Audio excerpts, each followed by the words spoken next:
কয়েক মাস ধরে আমার কর্মব্যবস্থা প্রায় ভঙ্গুরের দিকে, তাই আজকে ভাবলাম যে একটু ভগবানের সাথে গিয়ে দেখা করে আসি। তাও আবার মাত্র 10 টাকার বিনিময়, মাত্র 10 টাকা। ওই যে কথায় আছে না, grace is free but it is not chip.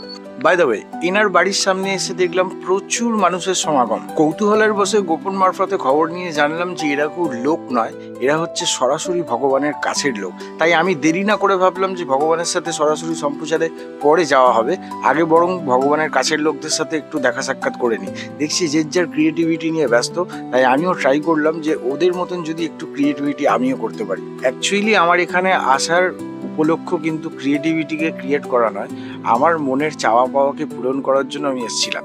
যাই হোক, এবার যাওয়া যাক ভিতরে, সরাসরি কনসাস কন্ট্যাক্ট।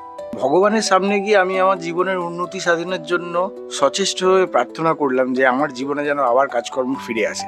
তারপরই এক অলৌকিক ঘটনা ঘটলো। একটা ভয়ানক আওয়াজ, চারিদিকে যেন ভূমিকম্পের মতন কাঁপছে। সে বলে বোঝানো যাবে না সেই দৃশ্য।